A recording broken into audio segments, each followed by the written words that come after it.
So we got the movie Babylon. Now, I'm gonna be very honest with you guys. I definitely don't think it's that bad like those bigger mean critics are saying or those bigger mean YouTubers are saying. And as a matter of fact, I actually did enjoy it. I mean, let's be honest. It's basically a love letter to movies, to theaters, to the making of movies in that time and era in Hollywood and the appreciation of how movies were made. Like, let's be honest. It's literally a love letter. And how can you hate that? Babylon stars Margot Robbie, Brad Pitt, Diego Calva, and we also get appearances such as Katherine, Waterston, Tobey, Maguire, and Olivia Wilde. So definitely good all-star cast behind the camera of this movie, but not in the terms of like all-star like Amsterdam. I mean, yeah, there are all-stars in here, but it's not like a lot of them. It's still a contained movie. So Babylon is a 1920s, early 1930s Hollywood party, drugs, sex, cocaine, ecstasy, acid-inducing trip, just like Project X, but probably set in that time of area. So we follow our three main leads, which is Margot Robbie, Diego Calva, and Brad Pitt. And they're separate timelines, but most of the time interjecting and sometimes joining in, but ultimately end up in disastrously, wildly different endings. The movie is broken up to party scenes with the music, the sex, the drugs, the ecstasy, the cocaine, and all that good jazz. But then it goes into the adult narrative. So we got party scene, yeah, party, and then it's like more of a slow, methodical take. Like they're talking, finding out the exposition, they're trying to make movies, something's going wrong, and then it's another party scene. So that how is the movie broken up with? I did like the pace of it. I mean, yeah, it kind of bogs down towards the third act. Like right before the third act, there's like a scene that probably should not be in the film, which we'll talk about, that could have been taken out for this 3-hour runtime that's be shorter for most humans because they definitely don't want to see like a 3-hour runtime movie, but I can understand why they put that in the movie. So yeah, that's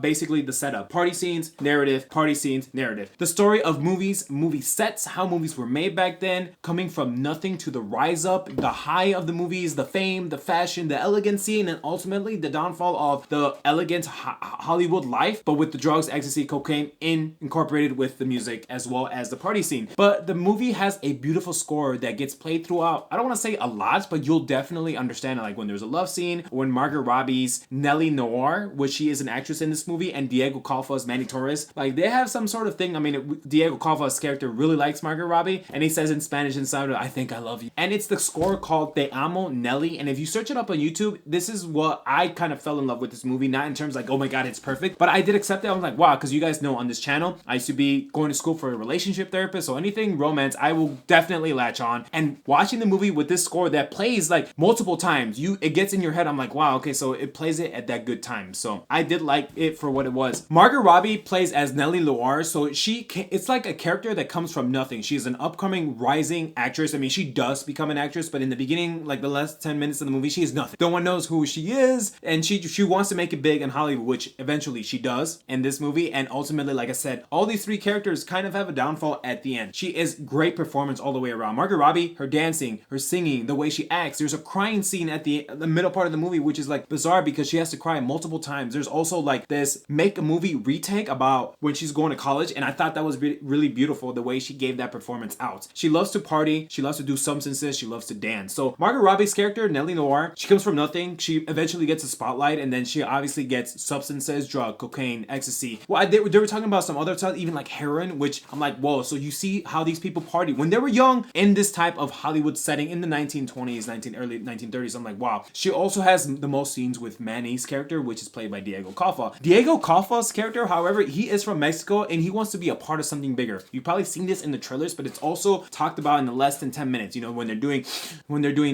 cocaine in the movie, when they're doing that, he wants to be part of something bigger. He wants to be a part of like movies, and then he's like, I heard movies, and then he's like this guy, fish out of water, where he was at the right place at the right time, doing whatever it takes to like get into the spotlight. Like, oh, he tries to be the errand boy, the water boy. Like, he just wants to be around the Hollywood set, and then ultimately like leave an imprinting footprint towards like the cinematography of Hollywood. And eventually he does. Like, all this little errands pay off because he does. I love his arc in this movie. It's really good. He goes from nothing to producer to studio executive, but he also loves Margot Robbie's character. There's like no telling of that. There's like no lies about that. There's not even a spoiler because you see that in the trailers. He comes from nothing. He starts doing favors and chances. He gets ideas. Then he gets promoted. And then we'll talk about his arc in a bit. Brad Pitt's character, he plays as Jack Conroy. He is already a well-known actor. He's at the top of his game, at the height of his career. Girls love him. He is like oh my gosh, like guys want to be him. He's like the party guy. As soon as he goes up to that first party, people want to talk to him. And I love his timeline and his career, how the movie took us, and what happened to him, his shift, his adaptation, and his hard downfall, to be honest with you. Like, there's a scene in the movie where, yeah, it's like the rise and fall, and they're obviously high. I mean, yeah, it's nothing all bad. So basically, these characters, they start with nothing. Obviously, Jack Conroy's already up there. They are nothing. They rise up. They ride that high. Oh my gosh. Hollywood, cocaine, drugs, fans, people, money. And then they come to the downfall, which is like, he also is the one who helped Manny's character, played by Diego Calva, Manny's character out. He's like, yeah, Manuel. And it's dark humor, this whole movie. Dark humor, comedic. And I really love it. He's like, yeah, bring Manuel. He's great. And it was awesome. Those appearances from Olivia Wilde, Tobey Maguire, and Katherine Waterston are nice to see. Even though they don't really last long, like, yes, the movie is 3 hours. I felt like even though Tobey Maguire's cameo appearance was great and it shows like the dark time of Hollywood or like the inner deepings dungeons of Hollywood, I felt like they could have taken that cut out to save like maybe 30, I don't know how long it was, like 30, maybe 40 minutes of that whole scene and probably put it in like the re-release 4K Blu-ray scene selections, add additions when you get the 4K but they probably could have cut it down from his scene. As much as I liked seeing him here, it was a little bit dark humor, dark comedic. It was like dark take on like Hollywood grittiness. And I listened to bigger YouTubers before watching this movie because of the snowstorm, and they were saying that the ending is bad, that it just ends, that this is not a good movie. I can't even say that word, like dumb stuff. And I kind of thought it was gonna be true. I was like, oh my god, I can't believe this movie is bad. And then literally when I got out of it, yes, the runtime for most humans, 3 hours, is a big deal to ask, especially during the holiday season. But like I said, this movie could have been a little bit better if they just took out Tobey Maguire's section. Not that I didn't like him in the movie, I just thought it was like a too darker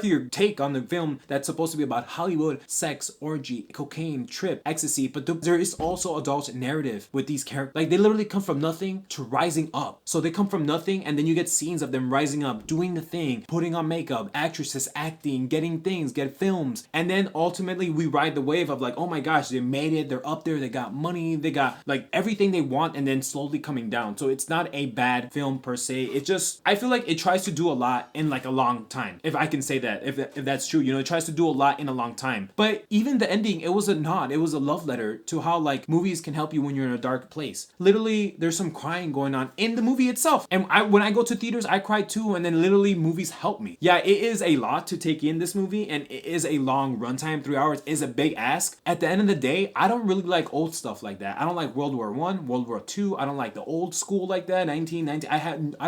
I just don't. However, even though I don't like that, I still appreciated this film because it dealt with movies. Now on this channel, I have a movie review channel that I've made it my whole career, my whole life. So to me, I do appreciate it where this movie came from. And even the party scenes, the trumpet, the trombone, the saxophone, the piano, the music was still great. High tempo, high energy. And some of this were set designs. They literally didn't green screen this. Like, they didn't. And then the performances across the board were amazing. But yeah, it does get a lot. Like, it tries to do a lot and it's a long runtime. I'm taking off points for that, but I'm telling you guys, if you get a chance, maybe at least stream it. I mean, 3 hours in the theater, it is a lot to ask, but like I said, this movie could have been a little bit better for most by cutting it down. But honestly, at the end of the day, I'm gonna give it a C. Definitely think it's an okay movie. I had a good time with this. I didn't have like, oh my gosh, because it does take a little bit like tiresome. I'm just like, oh my gosh, like you get exhausted. Like, maybe it could have been a more tightly knit package. Comedic, it's funny, it's comedy, it's dark humor, sex, cocaine, party scene. Like, I liked it because of that. I used to party a lot like that, used to be dangerous, and seeing that if they did that in the 1920s, like, what's wrong if